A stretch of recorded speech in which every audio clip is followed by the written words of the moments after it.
Hello, welcome to another tutorial video. What we're going to be looking at now is the poem Poppies. So we start off with enjambment, and that's really powerful here because it allows us again to focus on words. So here we've got steel, the softening, for example. The enjambment there allows us to really hold on this point. The alliteration here helps, but we might come to that in the language. It allows us to really focus on the fact that she's trying to hold this together before we move on, and then thinking about her holding it together, and then the kind of face she's trying to put on is quite important, and this associates with the word brave that we actually see her use of herself later on. So it's all part and parcel and well merged, but the enjambment there really focuses on it. And then a little later here, for example, with the word traced, the enjambment there is really powerful as well, because it gets us to hold on this word and look as she's looking at the memorial. So secondly, we've got these 4 stanzas in the structure which represent stages and a reveal of emotions. So the stages, you can first of all see them are her with her son, her with memories of her son, her relating her emotions become released, and then her looking at other people's pain. But in terms of the reveal of her own emotions, here we actually see she's trying to actually just go about her day as she should, doing the right thing for her son. Here we actually see her thoughts and feelings are becoming more evident as she has this memory here with the Eskimos, remembering when they were little, and then we have her actual emotions coming out in this part here. The went into your bedroom, released a songbird from its cage, which just shows how overwhelmed she was, and she's finally letting out how she actually feels, in whatever way that obviously you can envisage. And then later on she's got the emotions when she's actually looking at other people's loss and sadness, and then just obviously sitting there just hoping, praying that her son comes back to her, etc. Some people say that they look at this and they feel that her son has died as well in this, but I think the way it starts with regards to time, that this is specifically on this day this has happened, the son leaves on this day. I don't think there's enough time for the son to actually die in between there, but if you feel a reading where this is about her dead son as well, then obviously if you can justify it, go for it. So the last thing I want to mention for structure then is the switch from them to her. So in these first 2 stanzas we've got this representation of different parts of their relationship, both in memory and in actually what's going on. The mother just hiding him up and wishing him all the best before he goes, and then we've got her, the last 2 stanzas is just about her and how she actually feels about it. So there's a really interesting contrast there, going from the almost image or the portrayal that we have of this, then going into the psychology of it, how the mother actually feels. So we move on to meaning then, and the first meaning that we have obviously is dealing with worry, the idea of the family and the stresses that they are under when this happens, and this comes through very clearly to us when she lets out her emotions here, and when she puts her hand on the war memorial, because looking at these 2 things shows us the family impulse of the mother, and then obviously family suffering for all the people that are actually on that wall. We also have the idea of the mother and son. We also have the idea, I've skipped a bit. We also have the idea of what war brings in terms of the death, and that's put straight away in the Poppies because that's what we've come to associate with. Obviously in the title as well, it's called Poppies, and we've got them referenced there, etc. And we've got it again as she. Again, some of the items already mentioned. When we go to the church, skirting the church walls, we get this idea of death, and also my stomach is busy making tucks, darts and pleats. So all the physical representation there of her worry in her stomach, because she knows that her son might end up amongst these gravestones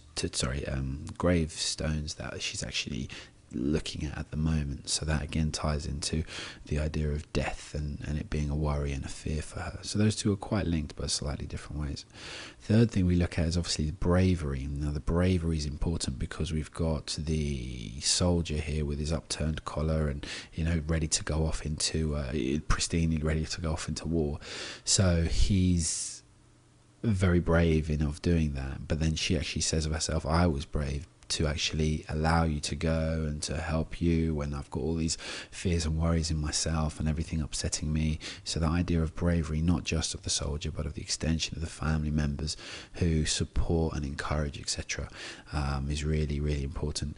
I was actually having a discussion with an American gentleman the other day, and we were just discussing some of the wars that America had been in, and he'd said, look, a lot of people don't support the wars, but we sure as hell support the American troops. And that kind of reminds me of that. It doesn't really, the actual situation itself is secondary to the actual support and the bravery and the love and care and the just general, I guess I can only call it, raising up of like the military personnel, etc., etc. And to do that, you have to put on a brave face, because this isn't something easy that soldiers go into, etc.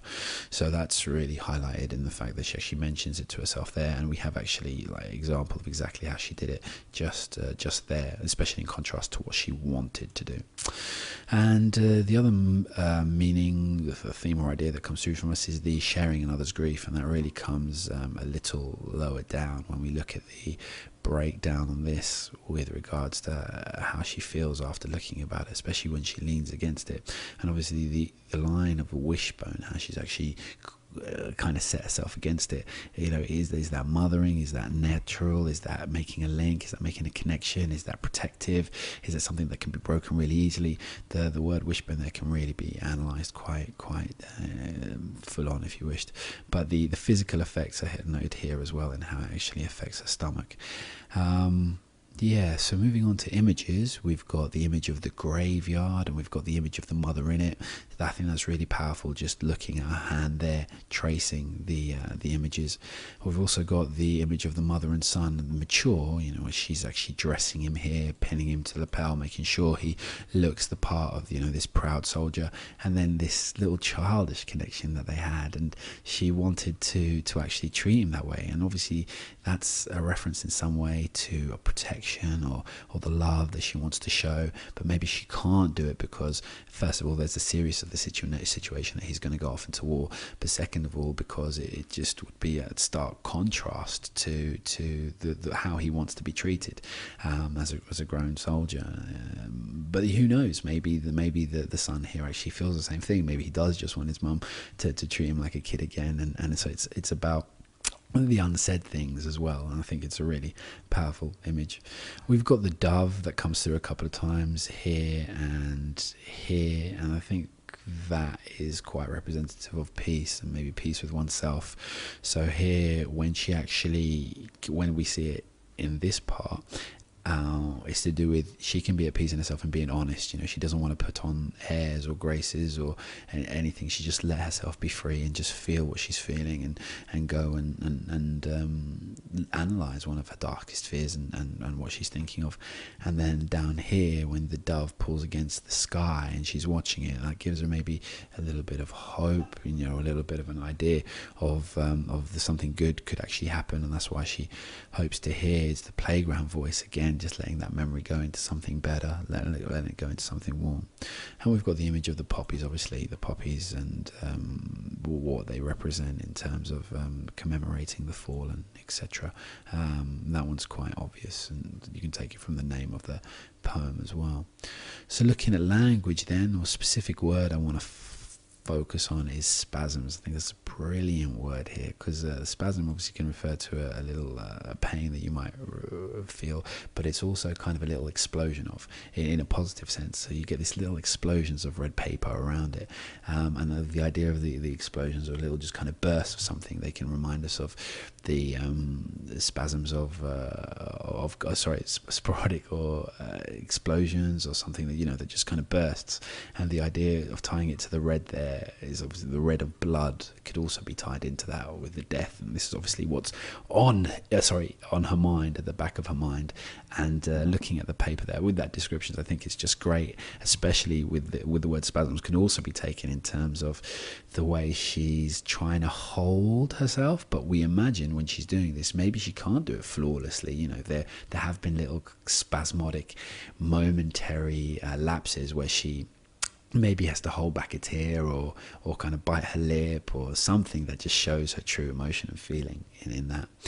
We've also got the specific, the language of the word brave when they're used to refer to herself. And I think that's really important, because though he goes out and is considered brave, she psychologically has to be brave first and foremost. So the interesting way of seeing braveness being internalized, or bravery should I say, being internalized rather than externalized, is definitely worth analyzing. We've also got, even though I haven't mentioned it there, we've got the alliteration mentioned here, still the softening, which just really emphasizes how hard she was actually trying to hold it together. And we've got another two words I wanted to analyze. We've got the bedroom and the cage. After you'd gone, I went into your bedroom, released a songbird from its cage.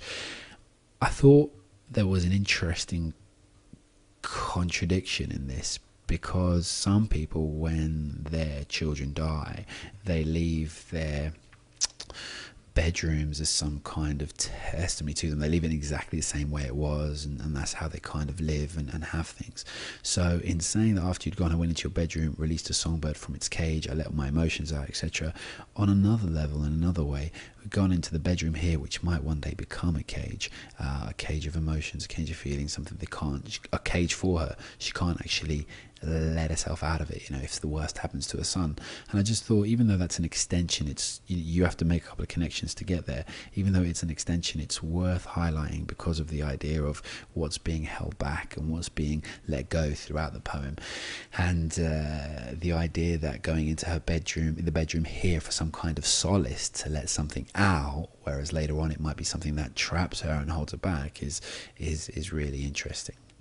So the effects on the reader, then, it gets us thinking about sacrifice. Just a mother, almost, maybe perhaps the mothers and fathers who sacrifice their children, the soldiers who sacrifice themselves, etc. Gets us thinking about the links of family and how hard it must be to let go of someone like that, and to let them go off and do obviously what needs to be done, and what they want to do in many cases. And we've got to look at how much that would play on emotions and make people sad, etc. And lastly, we've got the hidden emotions and the fronts people put up, like the mother is actually trying to put on here, and maybe the soldier is putting on as well. And then what happens when they actually come down? And I think that's really relevant, not just to people who go off to war, but that's everyday life. The fronts people are putting on and the hidden emotions, how they're really feeling. It's an excellent poem.